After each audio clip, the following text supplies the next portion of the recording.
students, I am Professor Isha Medhirata from LJ Institute of Engineering and Technology.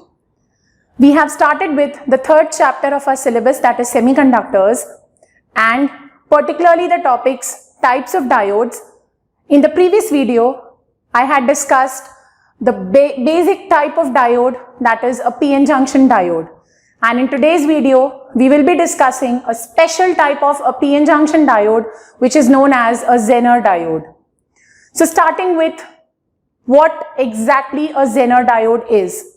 So a Zener diode is a special type of a diode which is designed to allow flow of current backwards when Zener voltage is achieved.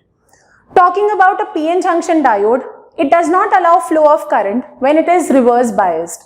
But this particular type of diode is designed in such a way that it allows backward flow of current also. Zener diode is named after Clarence Zener, a physicist who first discovered the characteristics of Zener diode. Coming on to the symbol of a Zener diode, it is almost similar to PN junction diode, but instead of a vertical line, we have inverted Z that indicates Zener. So the triangle portion indicates the anode and the Z or the Z indicates cathode. So basically, if you want to see practically how a Zener diode looks like, it has again a cylinder, a cylindrical shape with two terminals. The orange colored portion indicates the anode, and you can see a black colored ring. This ring indicates the cathode. So this is how you identify a Zener diode and its positive and negative terminals. Now let's see how a Zener diode is formed. If I am saying it's a special type of PN junction diode, it obviously has a P-type semiconductor fused with an N-type semiconductor. But what is the basic difference if you compare a PN junction and a Zener diode? So a Zener diode is formed by diffusing a highly or heavily doped P-type and N-type semiconductors together. What do you mean by heavy doping? Heavy doping means more acceptor and more donors are added to the semiconductors. Let's see exactly how a Zener diode is formed. So if I say they are made by diffusing heavily doped semiconductors, just look at the diagram. You can see that the P region has a huge number of holes which are majority carriers. The N region has a huge number of electrons which are majority carriers. You can clearly see in the diagram that there are some holes present in N side and there are some electrons present in P side, because as I say, no semiconductor is perfect, is ideal. There are some minority carriers as well. In between, a yellow colored line you can see which indicates the junction. Now, why exactly heavy doping is used in case of Zener diode? Let's understand what is the barrier or depletion layer we get due to this heavy doping. If I say N side is having majority electrons and P side is having majority holes, definitely I am having a concentration gradient. So from heavily doped region, the carriers will move to lightly doped region. So if I say electrons are moving from N to P side, but just look at the diagram, see the situation of the P type, it is already heavily doped. There is no space for more electrons to move on the P side because already it has more majority carriers. Same is the case from P to N side. If the holes try to diffuse to the N side, already the N side, due to heavy doping, it is jam-packed. So more electrons from N to P or more holes from P to N cannot move, and hence the barrier you get in between is very narrow. So this narrow depletion layer is the result of heavy doping, and this is what makes a Zener diode different from a PN junction diode if you talk about its construction. Moving ahead, let's see the working principle of a Zener diode. It is known as the Zener effect. What do you mean by this Zener effect? So Zener effect says it is a typical type of electrical breakdown which occurs when electric field enables tunneling of electrons from valence to conduction band, leading to a large number of minority carriers which suddenly increase the reverse current. So let me first tell you, because it is a breakdown, we say that Zener diode particularly operates in reverse bias condition only.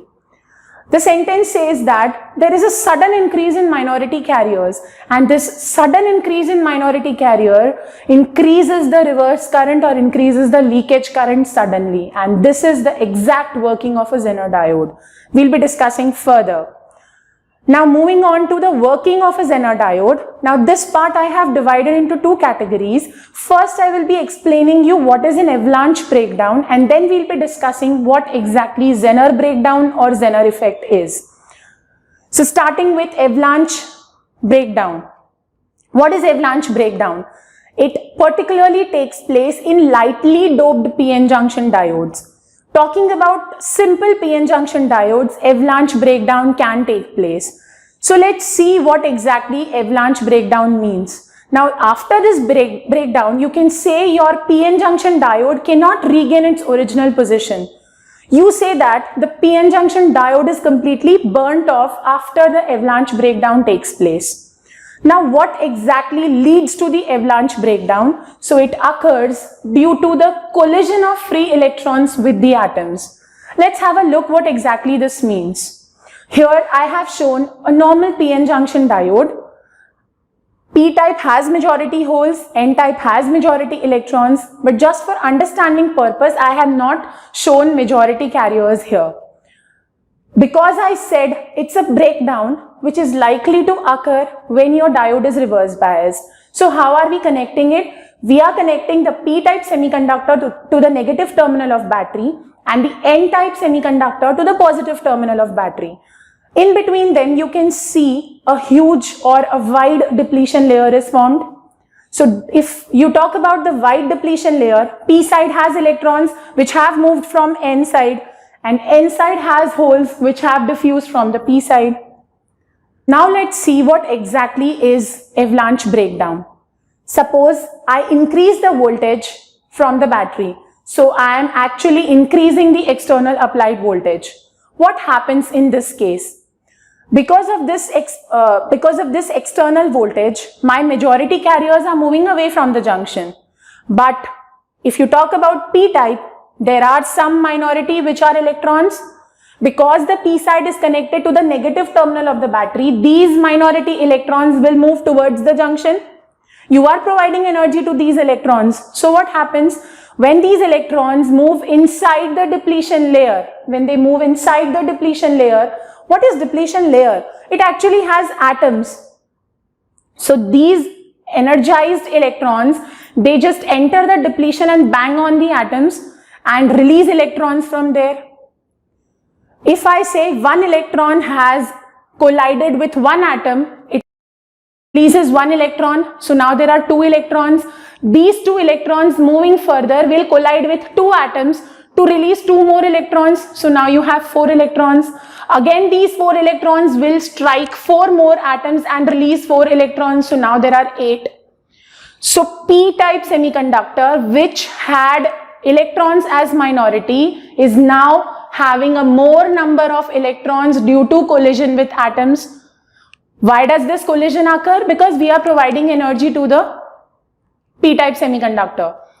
So because of this collision, more and more minority carriers increase and they move towards the N side.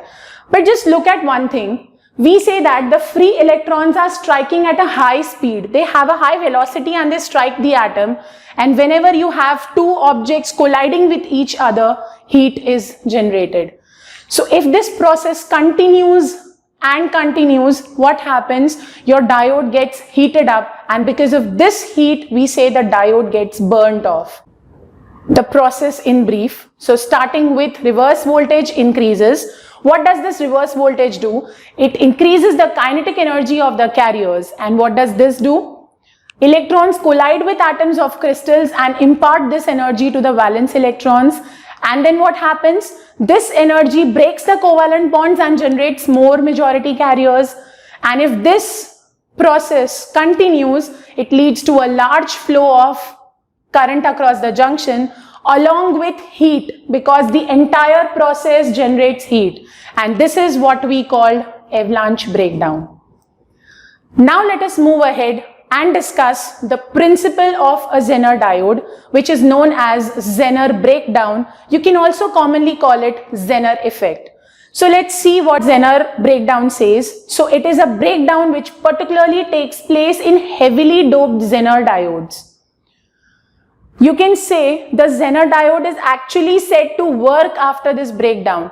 Unlike avalanche breakdown, where your diode is burnt off, Zener breakdown is not a type of breakdown which damages your diode.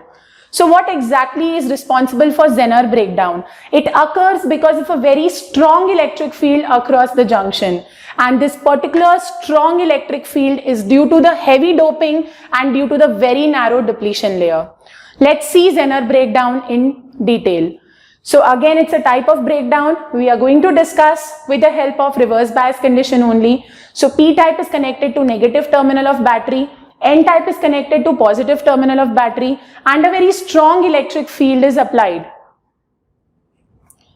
You can see because of the heavy doping, what actually happens, the depletion layer here is very narrow.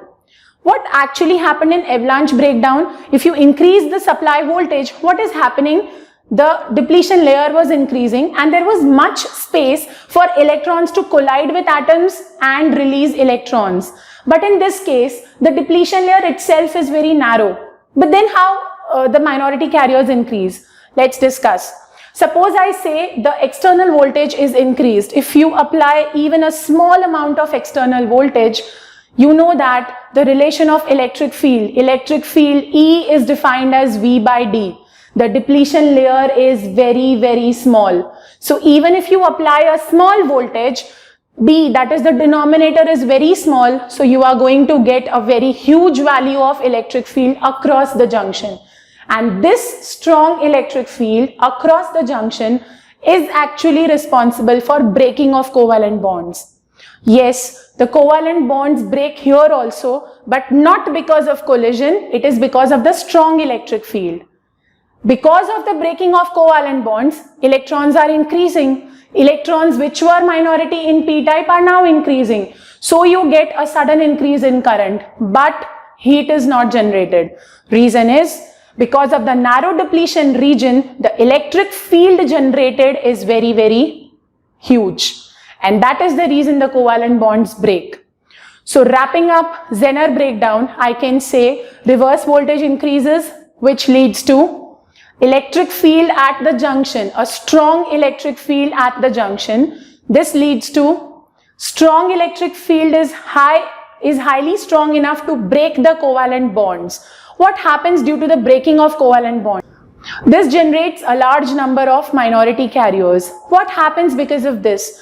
This cumulative effect continues and it leads to a large flow of current across the junction, and this is what we call Zener breakdown. So basically I can say avalanche breakdown also increases minority carriers, but heat is generated because that process is due to collision. Whereas if you talk about Zener breakdown, this also increases minority carriers, but this process is because of a strong electric field. Where does this strong electric field come from? Because of the narrow depletion region that is achieved by heavy doping. Now let's see IV characteristics of both. So IV characteristics, we are just considering a Zener diode. So Zener diode connected in reverse bias, where you have cathode connected to positive and anode connected to negative. And if you talk about the forward bias, we have this type of a connection. So anode is connected to positive and cathode is connected to negative. And now let's see the graph of avalanche and Zener breakdown both. So plotting the graph, I have combined forward and reverse voltages in one graph only. So let's see how forward characteristics occur. So these are the forward characteristics, like the PN junction only. So there is a sudden increase in current at a particular voltage. Let's see now, basic use of a Zener diode is in reverse voltage. So let us understand the reverse characteristics of the same. So if you increase the reverse voltage, you can see suddenly the Zener breakdown occurs because of strong electric field. Whereas if we consider avalanche breakdown, you can see from the red colored graph that avalanche breakdown is comparatively gradual. And if I talk about Zener breakdown, what actually happens because of the strong electric field, suddenly you get a flow of electric current. So based on the graph, I can say the Zener breakdown is sharp, or you can say sudden or abrupt. Whereas if you talk about avalanche breakdown, it is gradual. So slowly with the help of collisions, the minority carriers are increasing. So current will be increasing gradually in case of avalanche breakdown, whereas sharply or suddenly it increases in case of Zener breakdown. Now let us discuss the applications of Zener diode. Starting with the first application of Zener diode, it is used as a voltage regulator. The basic use or function of a Zener diode is voltage regulation. Zener voltage is the voltage at which your breakdown occurs. Let me give you an example. When you go and purchase a Zener diode, you get Zener diode in the form of rating, like 4.7 volt Zener diode. So what does a 4.7 volt Zener diode do? Till a value 4.7, it will not allow current. Suddenly at 4.7 voltage, the breakdown occurs. So it regulates or controls a voltage of 4.7 volts. So this is one of the applications. Let's see a next one, which says it is used in wave shaping circuits as a peak limit. It limits the peak because it is used as a regulator. One more application of Zener says it is used for meter protection to protect against the damage from accidental overloads. This again is an application because of the voltage regulation function of a Zener diode. So today we have discussed what a Zener diode is, what makes it different from a PN junction diode. We have understood what is the difference between avalanche and Zener breakdown, and we have also discussed the characteristics and applications for the same. Hope you have understood the topics I covered today very well. In my coming video, I will be starting with metal semiconductor junctions. Till then, take care. Thank you.